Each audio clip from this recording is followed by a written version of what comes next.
Oh my God. You guys just recorded. I thought I recorded at least the audio part of like an hour and a half, and it was recording into my headphones and not this microphone. All right. Okay. Here we go.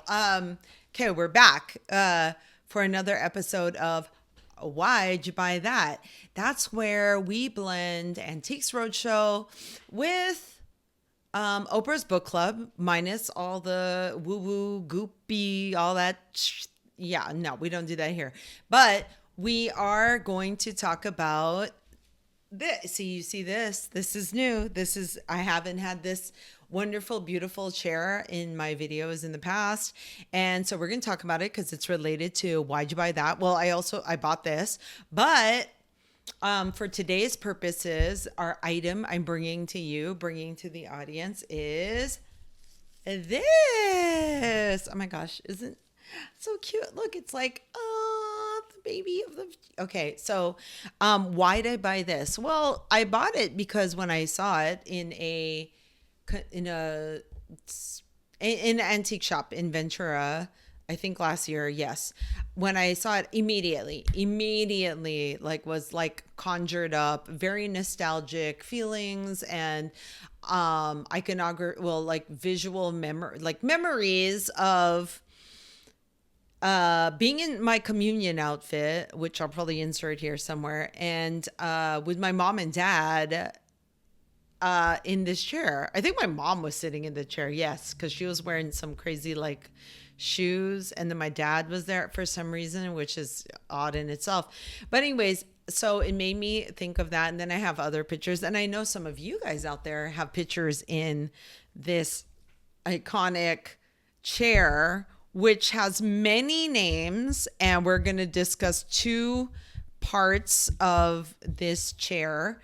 So the first, okay, so a lot of people know this chair as a rattan chair, and a lot of people don't know that rattan is actually the material, much like bamboo is a material, rattan's a material, and wicker is the weaving pattern. So yes, the internet's had schooled me on that, and that's what that means. So a lot of people know this as a throne chair, just straight up rattan chair. Some people know it as the Manila chair, the Emmanuel chair, and the Peacock chair, which is this more elaborate design in the back. But I think it's also known as a Peacock chair because of the back is a fan, like fan out. Yeah. So this chair has had many names, and you know it by many different iterations of names. But is iteration the right term for that? I don't know. Who cares? We're moving on. But the name that a lot of people don't know is Bilibid, which is Bilibid, Bilibid chair. And that actually is the real name and original name of this fanned out Peacock, Manila, Emmanuel chair is another name for it, known because of like these movies from the 1970s that were very sexy and very boho, and the chair was featured prominently in those movies. But most people do not understand the very origins of this cool chair that many of you, your parents and your grandparents probably have this chair at their house, or a version of it, because there's so many versions of it. But the fan out part is the part that we all know and love. So if we rewind for part uno of the chair was created back in the day in the early 1900s in the why can't I say that right? A correctional facility in Manila known as Bilibid Prison. My mom does not like the way I say Bilibid. It's Tagalog word. She's all like Bilibid. I mean, the emphasis on the wrong syllable. Okay. But I'm trying. So that's, and the name and the word bilibid is It means coiled or like round, coiled, which makes sense because that prison, the shape of that prison, that correctional facility is actually round, but like the center is like the guard station. But okay, so back in the day, that place was originally like a leftover from the Spanish era, and then when the Americans came and occupied the Philippines in the late 1800s all the way to 1946, okay, till the war, World War II ended, that the prison was a place where Americans felt like the people in there, they were going to make them into great citizens when they came out of prison, and in order to do that, they wanted the prisoners to have a trade. So during that time, there was a lot of arts and crafts going on inside that prison, and there's like embroidery and etc., along with weaving, and they were making furniture in that prison. So there, and then they made so much furniture, and during that time, the Victorian era, there were people that outside of the prison, obviously, that were traveling all around, and these people were traveling on vacation, right? And they were allowed to go to the prison to watch the prisoners make furniture and other items, okay? And there was an actual catalog at the Bilibid prison that was called let me make sure I get it right. It was called the Catalog of Products of the Industrial Division of Bilibid Prison, 1917. The sales catalog actually came out first in 1912, and then they like reissued it in 1917. So you would see these peeps, like these people who were on like their Victorian, the Philippines at the time was known as the American tropics. Okay. So people would come and travel all around the Philippines. Hence, a lot of books, a lot of old school, rare, vintage, historical books are written from people that were on vacay going through the Philippines at that time in the American tropics. So they would go to this prison, they would see people make stuff, they would order it, buy it, order it, and then it got shipped out of the prison and to wherever these people shipped it to. Hence, that's how a lot of the furniture got, at least the old school vintage ones that who knows if a lot of them are around because they're probably really delicate and fell apart by now.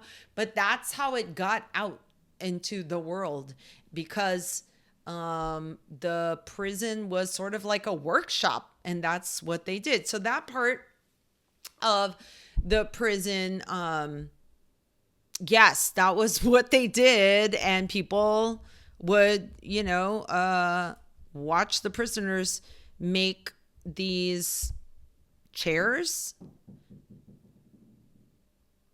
That was my neighbor. Okay, cut. All right, moving on. Okay. So, because we'll have to splice that together. We'll have to edit that part out because something dropped on my ceiling, which is their floor. I don't know. Okay. All right. So we're in the prison. People are there. They're okay. And during the time, even the catalog, it had photos, and the photo evidence of the chair, the Peacock chair, which everybody knows now, that there is a picture, the first picture in that catalog from like early 1900s was of a dog sitting on the chair and just kind of hanging out. Yeah.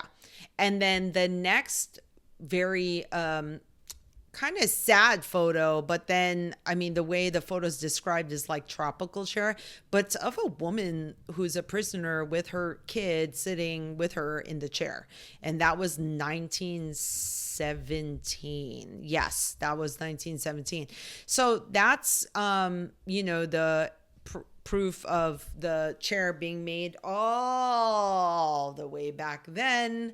And then if you didn't know that the prison actually was then later on during World War II. So, you're going from the early 1900s all the way to like the 1940s, where the prison was taken over by the Japanese during the Japanese occupation of the Philippines in World War II.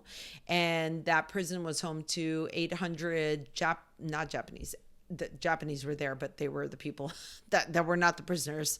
800 Filipinos and American GIs were in that prison for almost 3 years, as they were captured by the Japanese.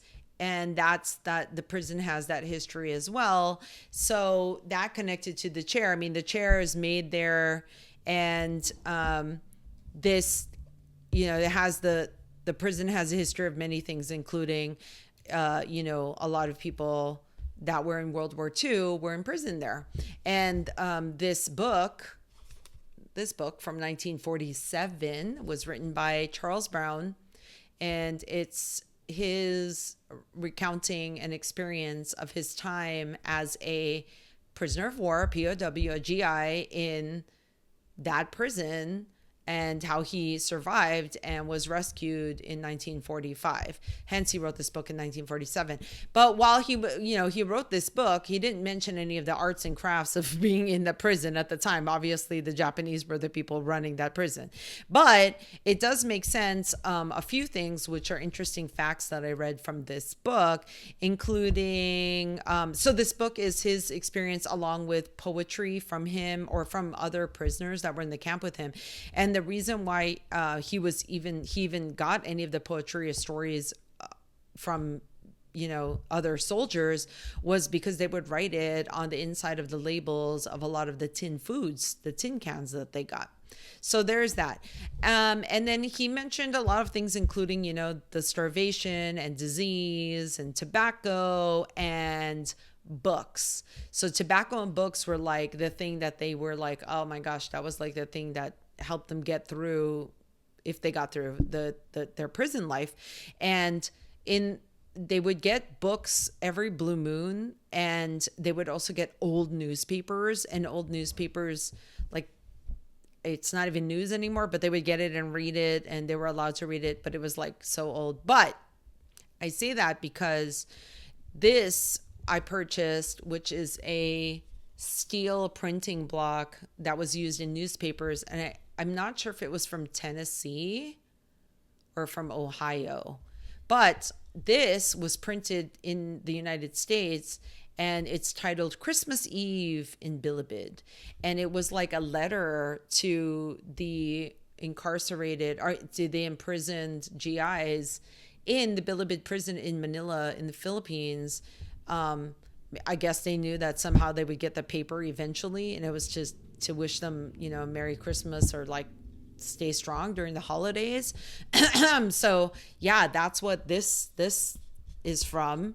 And it, at full circle. So that's part one of the prison, the crafts, because here on, Why'd You Buy That, or the Kariligan Studio channel, we like to emphasize the arts, books, crafts, design, and decor of the Philippines, or Filipino Americans, or Filipinos. And so that's what we do. So obviously the Philippines is filled with a lot of what I think are like some of the best artisans and craftspeople in the world. That's right. And so we like to find, but there's a lot of stories and stuff behind it. So the other part of the Peacock chair, right? Back to this guy. Why'd you buy that? Why'd you buy this? Is it's iconic because of the 1960s, 1970s photo of Huey Newton, the leader of the Black Power movement during that time. And he's photographed in it holding a spear and holding a rifle. And a lot of people know that photograph that is very iconic of, the time. And, full circle, that's the peacock chair. I mean, a peacock is male, but the curvature and the beauty of it, very feminine. But it has come to symbolize, and it's an icon of, resistance and power. And also, I mean, going back to the history of the Philippines, the creation of it, I mean, it was created in a prison, the beautiful thing that came out of being imprisoned, right? So full circle, that's why I bought this guy right here, which is kind of cool. kind of cool. It's actually really dope. So next time you look at the Peacock chair and you see it, or it's at your grandma's house, or you have it and you got it, because there's so many now. You can get them everywhere, and the designs are amazing and crazy. You know, think of the history, and it is, if you are Filipino, it is the Manila chair or the bilibid chair. Or the peacock chair, and its history and its origins are from Manila, the Philippines. Bye.